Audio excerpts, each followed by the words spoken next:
Hello everyone, Fedboy here, and I have for you a breakdown from the Stage 2 match between Scrumptious and Food Drive for Globe. I chose this today because I really want to break down some key points in this fight. I think it's pretty obvious that Scrumptious, with the amount of SPL talent they have, was the favored team to win this matchup, but I'm going to show you some points where I think they blew it pretty hard, and also that translated into the very next game where Food Drive for Globe eventually wins this set. I'll post a link to the exact video where you guys can all watch this. But for now, let's just go through this breakdown and you can kind of see where and what I'm getting at when it comes to late game team fights and how even if you're not the favored team to win, you should still fight it out. So in this case, each team is still waiting for Fire Giant to pop up. I think at this point, with the towers down on each side and it being now 23 minutes in, we're looking for those team buffs that really push your team over the edge, give you that extra bit of damage, sustain, pretty much everything you'd need to have a successful siege. And here we go with this first Fire Giant fight. As you guys probably know if you've been playing Smite 2, the Fire Giant is no like slouch, so you're going to take damage from it. And Scrumptious is going to capitalize. They're going to see the opportunity to come in, and they absolutely destroy Food Drive for Globe here. Now, you're going to notice after everyone goes down, the one person that gets out is Karmic. He's the warrior, he's Odin. He's pretty tanky. And Nog's he's going to chase him here. But right about here, Nog's actually going to pull back. He probably got a call from his team to go for the towers instead, and instead take down the tier 2 tower and start moving towards Phoenix. Now, I think that in the long run, this was actually a huge problem because they let a very killable Odin go. He now comes back full health, and yeah, they're going to lose this Phoenix, but this is where a Odin with lots of prots he has a stun, his ability to come back in and just hold the line against opponents who are half dead. I mean, the only person who's full health right now, or at least was close to it, was Shinto. He just took a ton of damage. So now they had to back off, which means the rest of Food Drive for Globe is now going to spawn back in, and they're going to be able to prolong this fight. And that's all it really takes, is if you have a tank that survives, give it your best. Use your abilities the best you can to wall off the enemy team, even if it's just that wall is your body. Unfortunately, he didn't have his ultimate at the time, so he couldn't do anything about everyone coming in and couldn't wall off Titan. But it's still enough to push back the enemy team, and Scrumptious doesn't finish there. They don't win the game, so now they have to pull back, they have to reset, they have to heal, and then get more mana as well. So now that fight that could have been an ending fight doesn't happen, and this is going to prolong the game. And sometimes when you're losing or you're down, but you haven't lost yet, the best thing you can do is to prolong the game. Give yourself a chance to hit 20, to get your full build, to get your elixirs online, so you can now fight on basically a fair stance.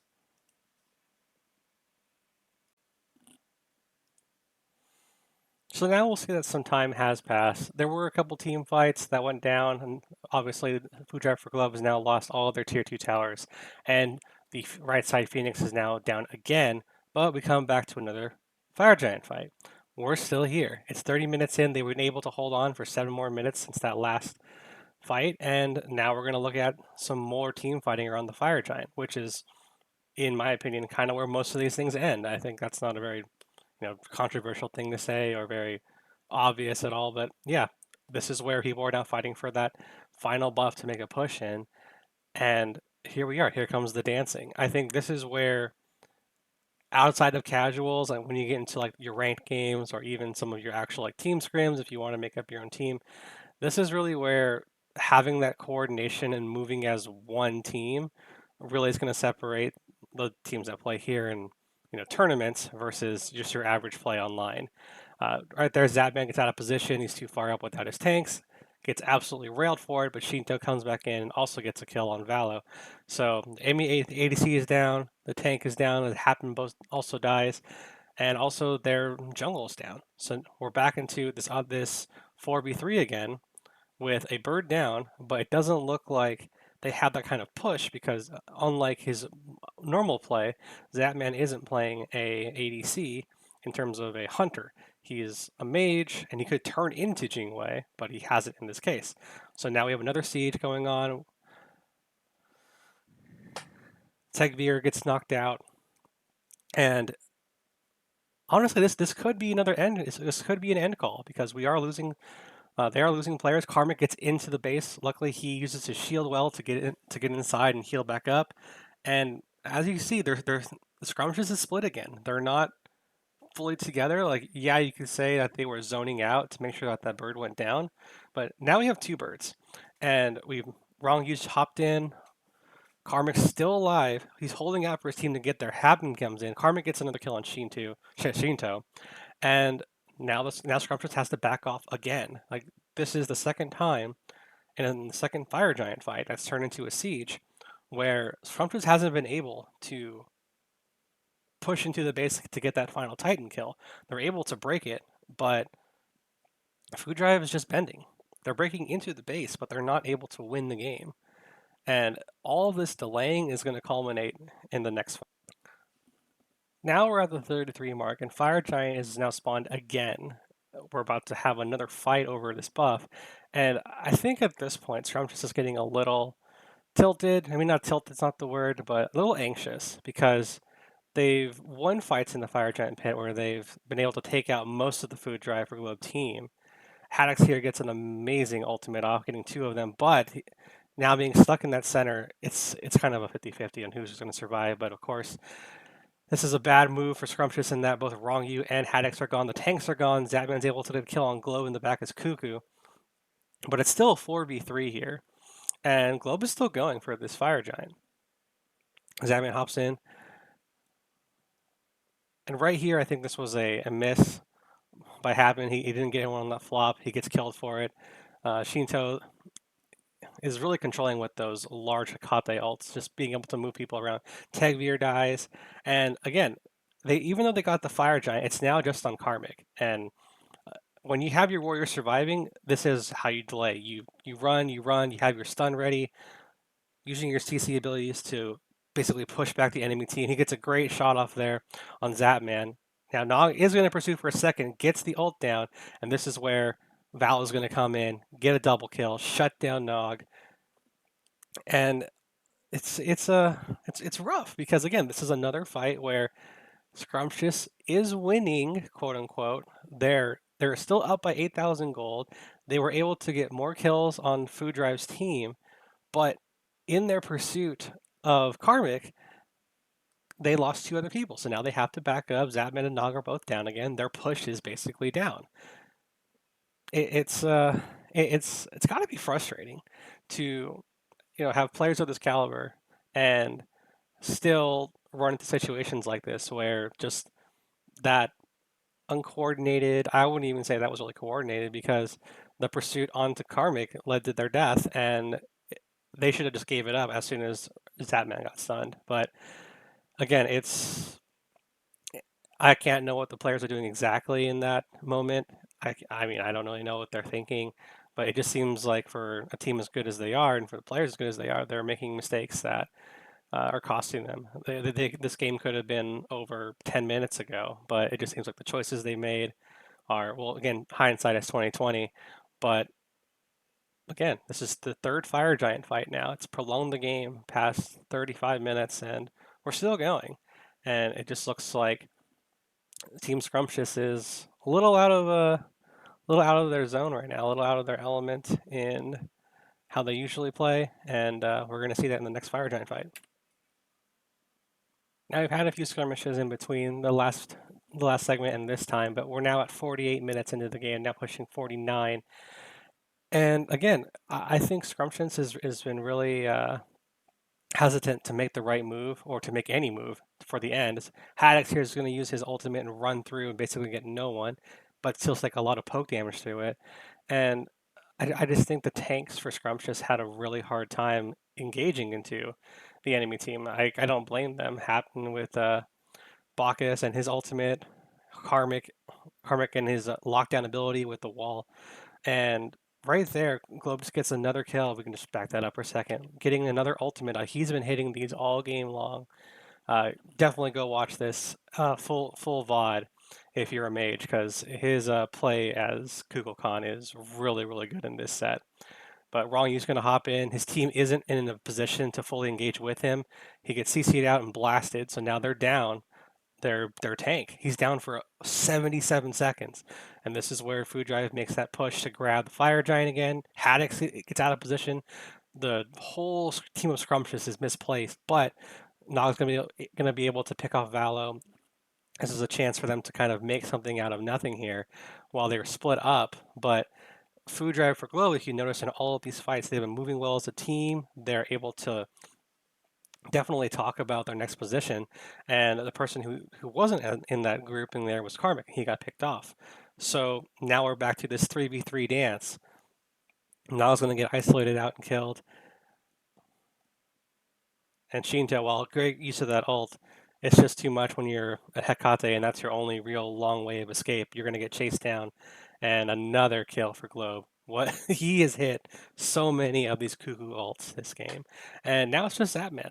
And with the timers on everyone, his closest teammate of Rongu being up in 19 seconds, Food Drive basically has a big window to just take this Fire Giant. You have a late game Kukulkan and a late game Jing Wei, that Fire Giant's going to go down. Now, Zapman could have walked up here. He doesn't have his ultimate, so his steal potential is pretty low. And right there, has Sunder, so I think it's almost like a done deal. You just got to let that one go and hope your team is ready for the next team fight. But now, Food Drive for Globe has 3 players with Fire Giant, and even though they've had their base broken most of this game, they're still holding on. Those minions take a while to walk up, and if you only got one Phoenix down, it's not enough pressure to the other team. I definitely recommend getting as many birds down as you can before sieging. You want to lower that Titan's health, and you also want to be able to add that pressure to the enemy team of having to walk into lanes or push them up, or else let the minions walk in. But that Fire Giant fight right there was proof of just knowing your teammates well and moving as one. Obviously, if you're playing a casual, if you're playing a ranked, if people don't have their voice comms on and you don't know each other well, it might be a little hard to be a good teammate. It's definitely something that I'm trying to work on with random people online. You want to be able to talk to them and at least give constructive advice until they start, complaining at you. But it's definitely showing in this game. I'm sure a lot of people also thought Scrumptious was the favorite to win this set, but I think this game 2 play really got in their mentals. Food Drive just came out and played a better team game, and it's showing. They're working together well. Their follow up on each other's abilities is spot on. I think right here, this is where they're about to make their final siege stand for Scrumptious. They're holding off the left tower. They have taken Ancient Fury, so I believe this is before the patch. I don't think that, yeah, so the Fury does weaken damage. It's not going to do much, though. Karmic goes down, but there goes with another ult. Happen gets in, the bird is gone. Naga's going to get some kills here. Now they're in retreat, but Tegvir's going to get that blast off on Naga. He goes down. Zapman takes out Tegvir. And now here comes Valo, going to get the final kills, and all of them are gone. I think the smart part, if we go back to that, Valo being able to separate as Loki, you can't underestimate. He gets picked up by Haddix, but Haddix isn't able to finish him off. He's actually going to get away for free here. Yep, he's going to go outside into the jungle, going to come back in, and they just forget about him. I think they forget about him for a second. Tegvia gets off some awesome shots from the explosive bolts and even though he dies there, he did enough. He was able to get them low. That's where Valo can come in. He finishes off Shinto, kills Haddix, 5 down, and at that point, you just need to wait for the minions to walk up. You have a late game Loki and a late game Cuckoo. You clean up their minions, get them as much health. They have a Minotaur, so that's going to be enough tank to take out this final Titan. 13,000 damage, not going to be a problem. They're just waiting for minions at this point. And I think that shows right there. Team play is really the end game, and positioning and also moving together. There were multiple times in earlier fights, which I showed, where they just got separated and they weren't able to move as one well, which is odd because they have comms, like they're able to talk to each other. Like this is a legit team, but it just seems like their strategy to stay separated to get picks wasn't as fruitful. And Food Drive for Job, Food Food Drive for Globe ends up winning this set, and they do so dominantly in game three. So I think the big takeaway from all of these clips is that when it comes to the late game and it's time for team fights, stick together until you give someone a reason to walk away. Give them a reason to be separated so that the game can be won as a team. I think the four standing up to Scrumptious on their bird and Valo kind of looking for his opportunity is the best move here. I mean, Loki can go invisible. You want him to be your absolute nuke on any of the squishier players. And I think right here when they chase out of Bird, this is one of those moments where, yeah, you can get a turn and win the game maybe, but if you don't have the chase down ability, which they do by their kit, but at this point in the game when it's risky and the amount of damage that they can output retreating, I don't think going for Food Drive for Globe as a team right there was the best call, especially when you know they have the amount of damage output that Valo and Globe can put out as Cuckoo and Loki. It was just it was a big risk. I mean, they took it, which is you can commend them for making the call there. But I think this was a very very rough game for Scrumptious. I think it showed their biggest weakness. And yeah, let's hats off to Food Drive for Globe. They played a great game, and this game too brought it to game three. Thanks for watching.